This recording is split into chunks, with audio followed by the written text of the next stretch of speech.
سوال: شیطان کا انسان پر اصل اثر کیا ہے؟ جواب: دل میں وسوسہ ڈالنا اور گناہ کی طرف مائل کرنا۔ سوال: کیا قرآن میں شیطان کی ہمبستری کا ذکر ہے؟ جواب: نہیں، قرآن میں کہیں بھی شیطان کے انسان سے جنسی تعلق کا ذکر نہیں۔ سوال: پھر بعض لوگ یہ بات کیوں کہتے ہیں؟ جواب: کمزور روایات، خواب، نفسیاتی کیفیات اور عوامی کہانیوں کی بنیاد پر۔ سوال: کیا جنات جسم رکھتے ہیں؟ جواب: جنات آگ سے پیدا کیے گئے ہیں، انسان جیسے مادی جسم نہیں رکھتے۔ سوال: کیا شیطان انسان کو زنا پر اکسا سکتا ہے؟ جواب: جی ہاں، یہی اس کا اصل مقصد ہے۔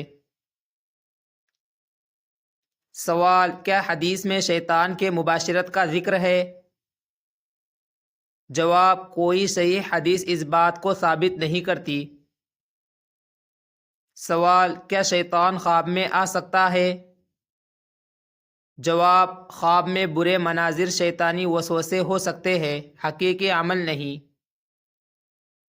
سوال: کیا شیطان انسان کی شکل اختیار کر سکتا ہے؟ جواب: بعض موقع پر انسانی صورت میں آنے کا ذکر ہے، مگر یہ بھی ہم بستری کی دلیل نہیں۔ سوال: کیا کسی عورت کو شیطان لگ سکتا ہے کہ اس کے ساتھ کچھ ہوا ہے؟ جواب: یہ وہم، نفسیاتی کیفیت یا شیطانی خواب ہو سکتا ہے، حقیقت نہیں۔ سوال: کیا شیطان جسمانی لمس کر سکتا ہے؟ جواب: شریعت میں اس کا واضح ثبوت نہیں۔ سوال: بعض بزرگوں کے اقوال کا کیا حکم ہے؟ جواب: اگر قرآن و حدیث کے خلاف ہو تو قابل قبول نہیں۔ سوال: کیا شیطان عورت کے دل میں شہوت ڈال سکتا ہے؟ جواب: جی ہاں، وسوسے کے ذریعے۔ سوال: کیا شیطان مرد و عورت کے درمیان فساد ڈالتا ہے؟ جواب: جی ہاں، یہی اس کی بڑی چال ہے۔ سوال: کیا جنات شادی کرتے ہیں؟ جواب: جنات کے آپس میں تعلقات ہو سکتے ہیں، انسان سے ثابت نہیں۔ سوال: کیا انسان اور جن کی اولاد ہو سکتی ہے؟ جواب: یہ بات شرعاً ثابت نہیں، اکثر علماء اسے باطل کہتے ہیں۔ سوال: شیطان انسان کے کتنا قریب ہو سکتا ہے؟ جواب: وسوسے کی حد تک، جسمانی تعلق تک نہیں۔ سوال: کیا شیطان عورت کے جسم میں داخل ہو سکتا ہے؟ جواب: بعض صورتوں میں جن کا اثر ذکر کیا گیا ہے، مگر یہ ہمبستری نہیں۔ سوال: کیا شیطان گناہ کو خوشنما بنا کر دکھاتا ہے؟ جواب: جی ہاں۔ سوال: کیا شیطان نکاح کے بغیر تعلق کی طرف بلاتا ہے؟ جواب: جی ہاں، یہی اس کا مقصد ہے۔ سوال: اگر کسی کو ایسے خیالات آئے تو کیا کرے؟ جواب: اعوذ باللہ پڑھے، ذکر کرے، علماء سے رجوع کرے۔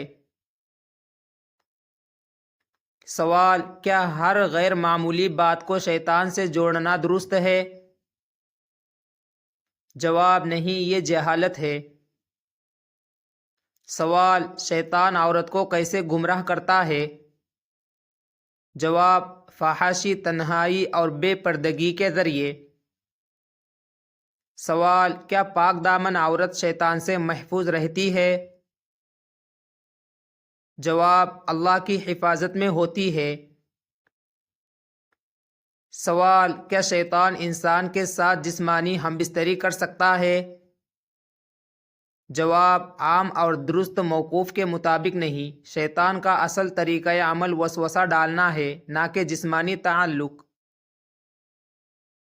سوال: کیا شیطان اللہ کے نیک بندوں پر غالب آ سکتا ہے؟ جواب: نہیں۔ سوال: کیا اس موضوع پر ڈر پھیلانا درست ہے؟ جواب نہیں، یہ شیطانی حربہ ہے۔ سوال، شیطان سے بچنے کا سب سے مضبوط ہتھیار کیا ہے؟ جواب، ایمان، ذکر، نماز اور تقوی۔ سوال، کیا عورت اس وجہ سے گنہگار ہوتی ہے؟ جواب، نہیں، وسوسہ گناہ نہیں جب تک عمل نہ ہو۔ سوال، اس مسئلے کا خلاصہ کیا ہے؟ جواب، شیطان ہم بستری نہیں کرتا، وہ وسوسہ ڈالتا ہے۔ قرآن و حدیث میں جسمانی تعلق کا کوئی صحیح ثبوت نہیں۔